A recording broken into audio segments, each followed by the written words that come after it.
Jumat sore ini saya ingin memberi beberapa keterangan tentang langkah-langkah yang kita ambil menjelang bulan Ramadan.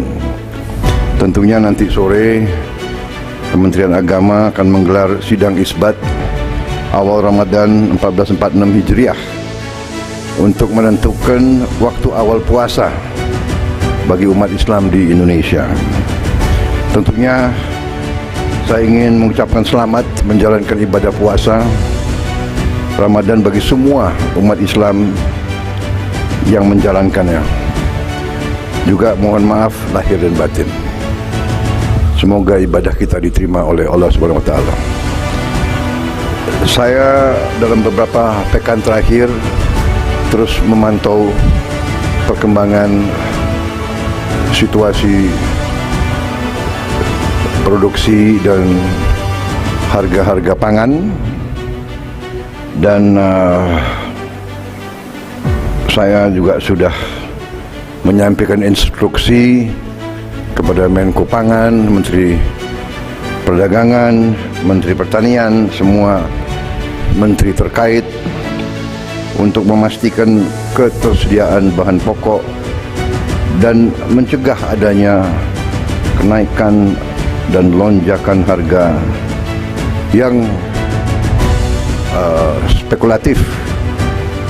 Ini kita harus bekerja keras supaya seluruh rakyat, terutama rakyat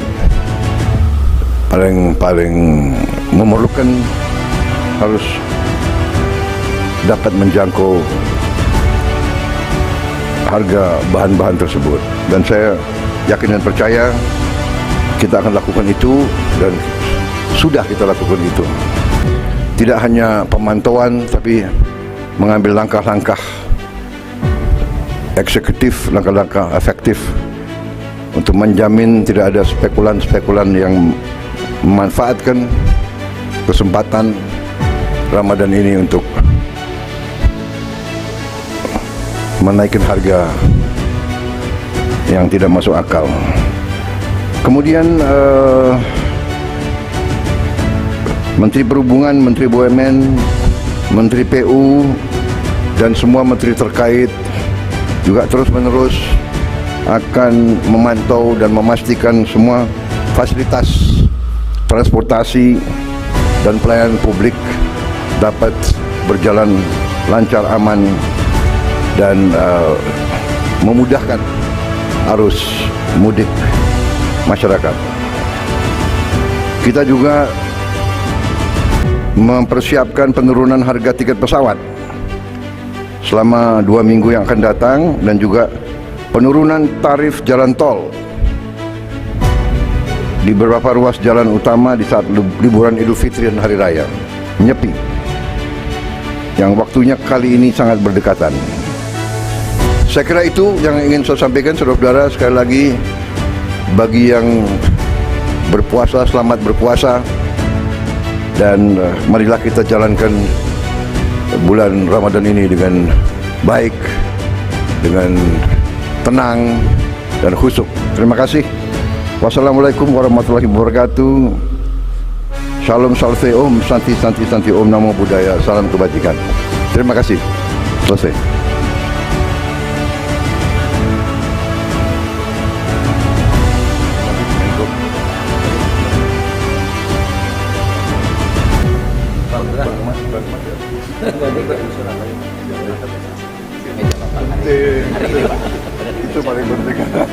Dalam pidatonya, Prabowo Subianto berbicara tentang pentingnya pemantauan pangan sebagai bagian dari persiapan menyambut bulan Ramadan.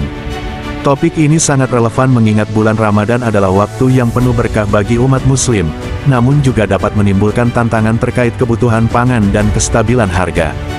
Berikut ini adalah komentar yang terstruktur mengenai materi pidato Prabowo yang membahas pemantauan pangan sebagai persiapan Ramadan. 1. Pemantauan pangan, mengapa penting? Pemantauan pangan diartikan sebagai upaya untuk memastikan ketersediaan, distribusi, dan harga pangan yang terjangkau selama periode tertentu.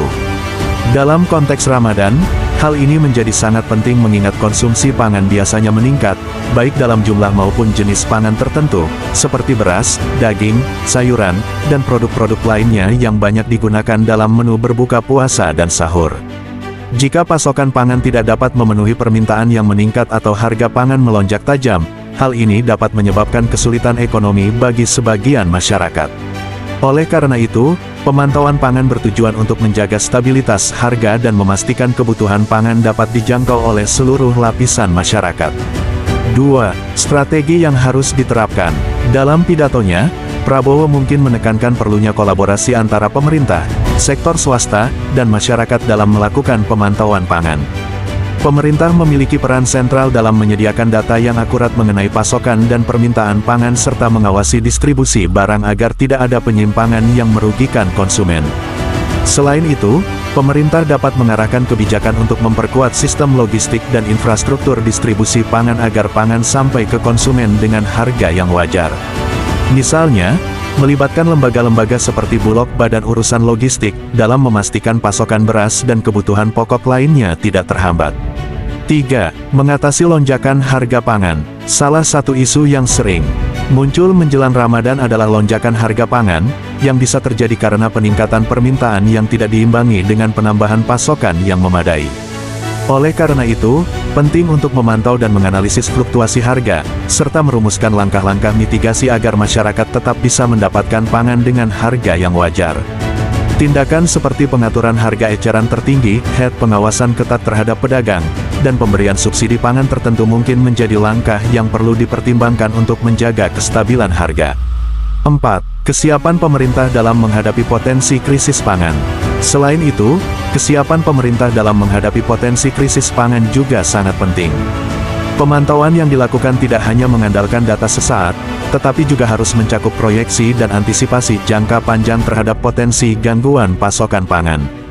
Misalnya, jika terjadi cuaca ekstrim atau bencana alam yang mengganggu produksi pangan, pemerintah harus memiliki cadangan pangan yang cukup untuk mendistribusikan ke daerah-daerah yang terdampak. Selain cadangan pangan, pemerintah juga perlu memastikan kelancaran distribusi logistik, yang tidak hanya terbatas pada daerah urban tetapi juga daerah-daerah pedesaan yang mungkin lebih sulit dijangkau. 5. Meningkatkan ketahanan pangan nasional. Pidato Prabowo juga bisa jadi menekankan perlunya Indonesia meningkatkan ketahanan pangan secara lebih luas. Pemantauan pangan dalam konteks Ramadan ini seharusnya tidak hanya berfokus pada momen tertentu, tetapi menjadi bagian dari upaya berkelanjutan untuk memperkuat ketahanan pangan nasional. Salah satu langkah strategis yang bisa dilakukan adalah dengan mendorong peningkatan produktivitas sektor pertanian dalam negeri melalui teknologi pertanian yang lebih modern dan ramah lingkungan. Ini dapat mencakup pemberian pelatihan bagi petani, penggunaan bibit unggul, serta penyediaan fasilitas pembiayaan yang lebih mudah untuk para petani kecil. 6. Peran masyarakat dalam menjaga kestabilan pangan. Masyarakat juga harus dilibatkan dalam pemantauan pangan dengan cara-cara yang lebih responsif. Kampanye konsumsi pangan yang efisien dan tidak berlebihan, serta edukasi mengenai cara menyimpan pangan agar lebih awet, dapat membantu meringankan beban masyarakat, terutama mereka yang memiliki pendapatan rendah. Prabowo mungkin juga menekankan pentingnya partisipasi aktif masyarakat dalam menjaga kestabilan pangan, baik dengan cara berbelanja secara bijak selama Ramadan, mengurangi pemborosan makanan, dan berkontribusi dalam program distribusi pangan ke masyarakat yang membutuhkan. 7. Tantangan dan harapan ke depan. Meskipun pemantauan pangan menjadi hal yang sangat penting, tantangan dalam implementasinya tentu tidak kecil. Terdapat banyak faktor yang dapat mempengaruhi ketahanan pangan, seperti perubahan iklim, fluktuasi harga global, serta ketergantungan pada impor pangan. Oleh karena itu, diperlukan upaya yang lebih intensif untuk menjaga kemandirian pangan dalam negeri. Namun, meskipun tantangan tersebut ada, pidato Prabowo dapat memberikan harapan bagi rakyat Indonesia bahwa pemerintah berkomitmen untuk memantau dan menjaga stabilitas pangan selama Ramadan. Dengan sinergi yang baik antara pemerintah, sektor swasta, dan masyarakat, stabilitas pangan di Indonesia dapat terjaga dengan lebih baik. Jadi kesimpulannya, pidato Prabowo mengenai pemantauan pangan dalam persiapan Ramadan ini mencerminkan pentingnya kerjasama antara berbagai pihak dalam menjaga kestabilan pangan selama bulan suci. Upaya pemantauan pangan harus dilakukan dengan serius, memperhatikan faktor-faktor yang memengaruhi ketersediaan dan harga pangan, serta merancang kebijakan yang tepat untuk memastikan masyarakat tetap dapat mengakses pangan dengan harga yang terjangkau. Tentunya, langkah-langkah ini tidak hanya bermanfaat untuk Ramadan, tetapi juga dapat membangun ketahanan pangan Indonesia dalam jangka panjang.